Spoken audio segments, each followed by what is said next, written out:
Magandang umaga po sa ating lahat mga kabayan.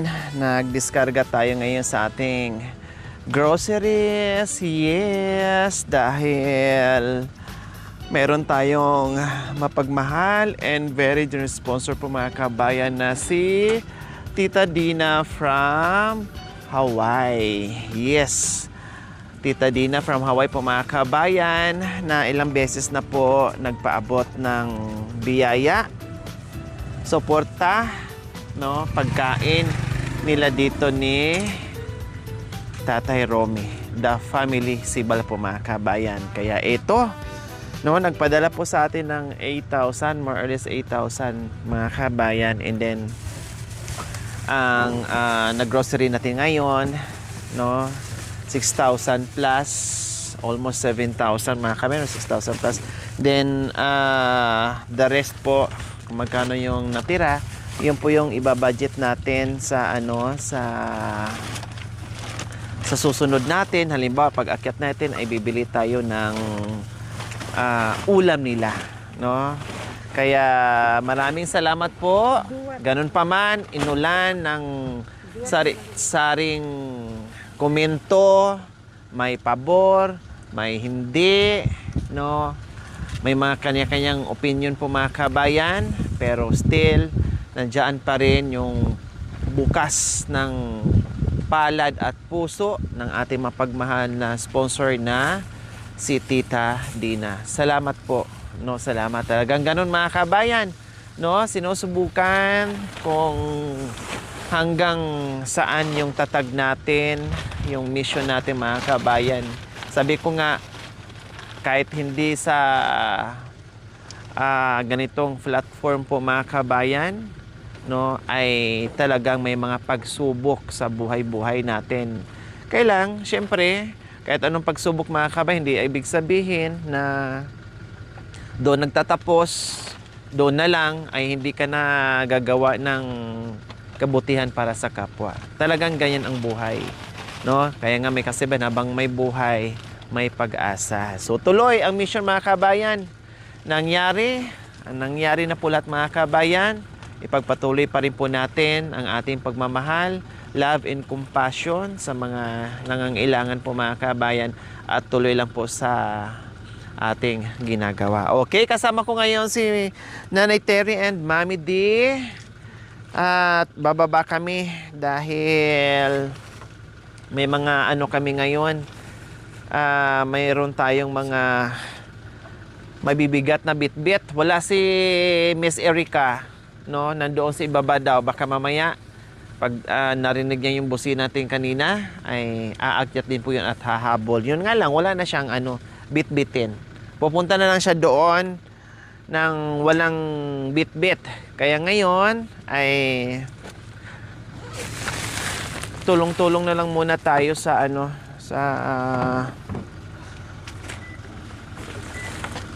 okay, so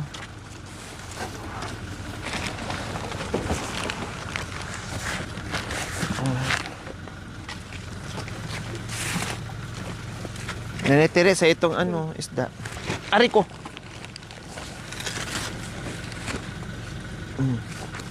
Ano pa?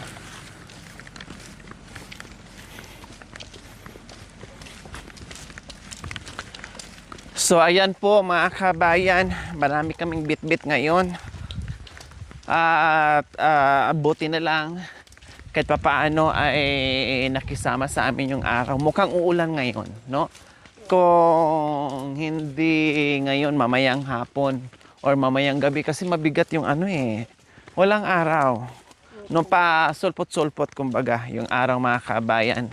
Kaya tamang-tama, marami kaming dala. Hindi kami masyadong hingalin or mapagod dahil uulan, yon nga lang. Kung uulan, siyempre, ay masaya ang ating mga farmers. Maulanan ang kanilang mga pananim. Kaya, bilisan natin bago uulan, makarating na tayo sa bahay ni Tatay Romy. Dahil, mahirap din pag may dalang mga kabayan, hindi tayo makapayong dahil may mga bit-bit tayo. Marami tayong bit-bit. So, kumusta po mga kabayan? Kumusta? Na may mga nangyayari dito sa Family Sibal. Kasi anak ko magaan dito nasa ulo ko. Okay lang po, Mami. Pray na lang po natin mga kabayan. No? Wala na po talaga tayong magagawa. No, ipag-pray na lang natin na kahit papaano ay mabago nila yung buhay-buhay ni Kuya Bentot and Kuya Marwin. Hindi pa huli ang lahat. Ay ma-realize po nila na maisip, no, at mahalin nila yung kanilang mga sarili po mga kabayan. Hindi pa huli ang lahat. Na hindi baling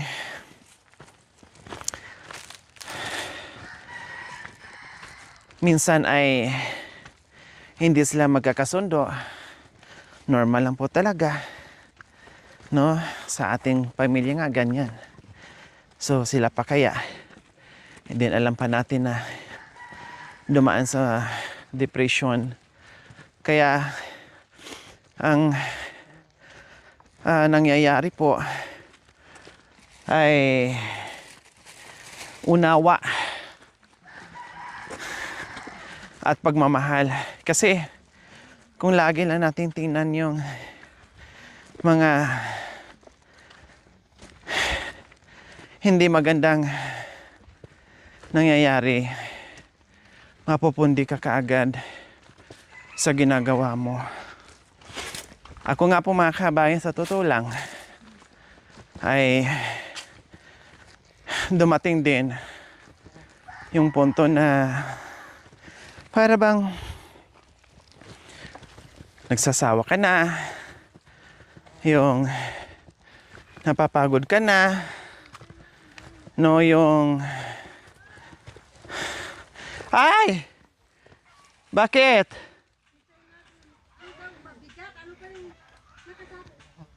Grocery.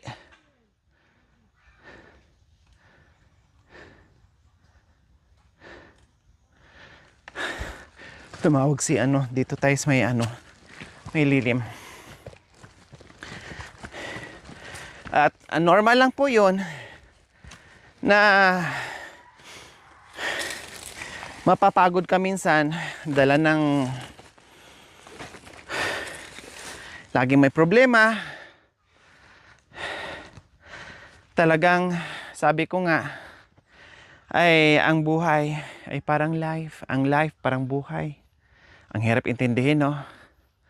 Pero ang hirap din sa part ko mga kabayan ay bilang isang charity. Ang hirap dahil yung pinasok natin ay pagtulong, no, pagmamahal. So yung na lang po talaga ang nangibabaw sa akin. Katulad ngayon, inulan ng samot-saring opinion. Pero still, nandiyan pa rin yung nagmamahal sa kanila po mga kabayan. Meron pang ibang mga kabayan na sa kabila ng ginawa ni Marwin ay may naawa pa din, no? May naawa pa rin, may nagmahal pa din, at may mga offer pa din. Pero ang sagot ko, maraming salamat. Siguro darating ang panahon na makitaan na po natin ng pagbabago at hindi manggagaling yun sa atin. Siyempre, guide lang tayo, mga advices, iparating natin. Ang pagbabago ay magmumula yan sa sarili nila, no? Sa mga sarili natin. Hindi sa akin. Kasi ginawa ko naman na yung part ko, lahat. No? Mula sa pangaral, pagkain, at kinabukasan na mapaayos ng konti. Ginawa ko na po yung lahat. So, ang pagbabago ay hindi manggagaling po sa akin. No? Nandito ako, mag-guide lang. No? Ituro kung ano yung alam ko na ikabubuti sa kanila. No? Ang final decision po, ang final na pagbabago ay nasa mga sarili po nilang mga kabayan. Kaya ipag-pray natin na magiging okay, na maisip at ma-realize po nila mga kabayan na okay, napagod na rin ako sa bisyo ko. Okay, kailangan ko nang ayusin yung buhay ko. Okay, kailangan kong sundin ang mga advices, hindi lang kay Ate Lori, pati yung aking mga nanonood sa akin, sa amin, ay tama nga silang lahat. So, gagawin ko na, kumbaga. So, nasa kanila po yon. Gagawin ko ng belt dito. Dito. Saan galing yan, Nanay Terry? Saan galing yan? Dala-dala natin. Sa atin yan? Sa truck. Ako, mabigat na rin to eh. Ang bag ko, Opo. ang bigat na nito. Mga, Ginagawasan ko rin sa'yo, ayaw mo naman. and then itong mga ito, mabigat din. Nasa mga 20 kilos din yung dala ko. Wala sirap eh. Ganito ang eksena kapag wala kaming ibang katuwang magbuhat. Pero kaya naman. At saka alala lang naman tayo. O katulad ngayon, may konting araw na lumabas. Kanina wala. Summer, ang init, pero magtaka ka. Sa umaga napakalamig at biglang parang may ice yung hangin na dadampi sa balat mo. O diba? Kahit ngayon na malamig. Pero ang init ha. Mainit, maya-maya malamig, maya-maya naman ang init. Alam mo yun. Hoy. Ang dami ng talagang tumatanda na ang mundo. Ang dami ng pagbabago. Tumatanda na ang mundo. No? At marami ng nagbabago. Pati panahon mga kabayan pa iba-iba. No? And then meron pang kaguluhan. Kaguluhan na ewan. Diyos ko Lord. Panginoon, tulungan mo naman ang itong mundo na magulo. Nandyan sila, Marwin? Nandyan sila.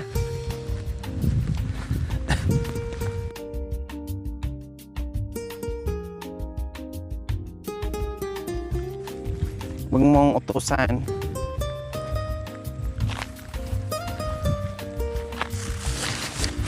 Kung gusto, kung wag-wag.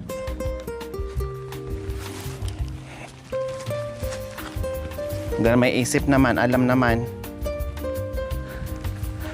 So ayan, nandito na tayo mga kabayan, pababa na tayo. Nandyan kaya ang tatlong Baltasar. or yung dalawa or yung isa. Titinan po natin.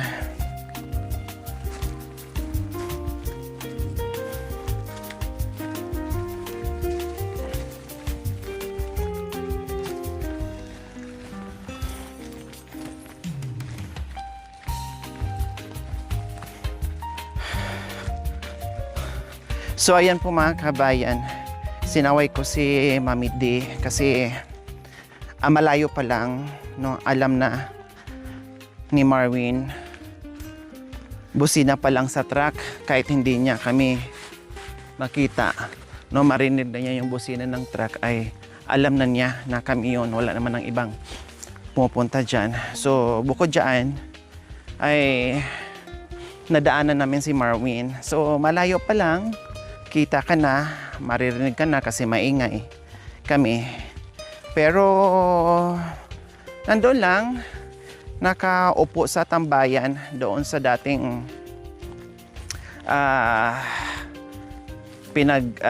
caretakeran ni Kuya Bentot.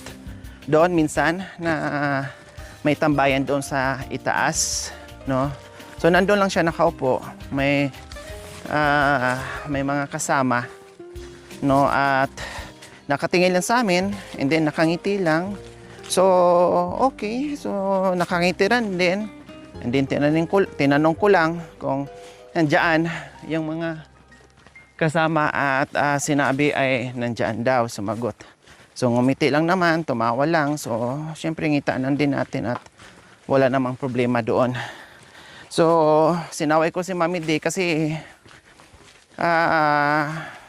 nagsalita si Mami D na gustong magpatulong ni Marvin o gustong parang inutosan niya, "Oh Marvin, tumulong ka naman." Sabay na bay. Tumulong ka naman na mayroon kami mga dala. So okay 'yon kung walang nangyaring po mga kabayan, no. At mahirap na mag-utos ka sa tao na ayaw, no. O hindi nga siya umaksyon mga kabayan na inutosan ni Mami D. At sinaway ko nga si Mami D mga kabayan. Sabi ko, Mami D, wag. Hanggat hindi ako magsasabi o hindi ako mag-uutos na galing mismo sa bibig ko, ay wag mong gawin. Kasi siyempre, hindi natin alam pagod ba siya or ayaw niya, no? And mapilitan siya. So ayaw ko naman ganyan, no? Ayaw ko naman yung mapilitan siya, pababain natin na ayaw niyang bumaba. Pabitbitin natin sa mga bitbit natin na ayaw niyang magbitbit. Kung pagod siya, no? Kundi na-disturbo pa natin, kung may lakad siya, o kundi maon siya may pa yung lakad niya. Kaya pinigilan ko si Mami D, wag mong tawagin Mami D na magbuhat. Kasi kung available siya, at kung gusto niya, kung wala siyang lakad, kung wala siyang ginagawa, malayo pa lang, narinig ang boses namin, no, pupunta siya tulad ng ginagawa niya noon, na pupunta siya at tutulong sa mga bit-bit namin. Nakatingin lang, nakatitig lang, nakangiti lang, no. So bakit ba, no? Bakit utusan natin yung tao na walang kusa at ayaw or pagod? So intindihin na lang natin. So ngayon, sabi ko next time po Mami D, kahit sino, huwag ka mag-utos, no, hanggat hindi ako nagsasabi. Hayaan mo lang. Kasi tutulong naman yan sila kung gusto. Kahit hindi mo sabihan, no. Ganun lang po yun. Nandoon si Marvin sa itaas. Kasi malapit dyan sa kubo ng pinsan niya. So, nandoon. Tumambay doon sa itaas. So, titinan natin. Kasi, sabi ko nga, kung nandito, ay wala namang problema. Kasi sabi ko nga, itong mga bit-bit namin, o kahit sino sa sponsor, no, na magpaabot ng biyaya, no problem. Hindi ito naka-specific ni Tatay Romy na pagkain na siya lang ang uubos. Pwede. pwede sila kumain, no problem. So malapit na ako. Malapit na ako mga kap.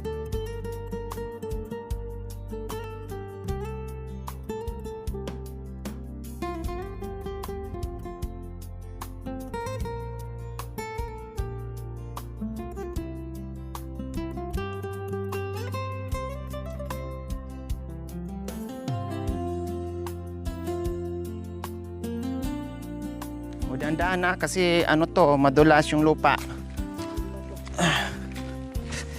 Madulas.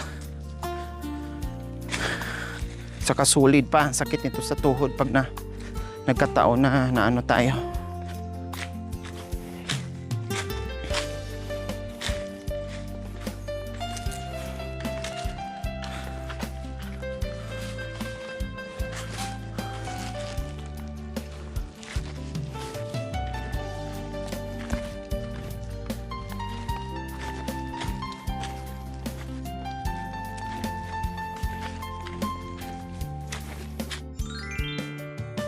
Thank you for watching.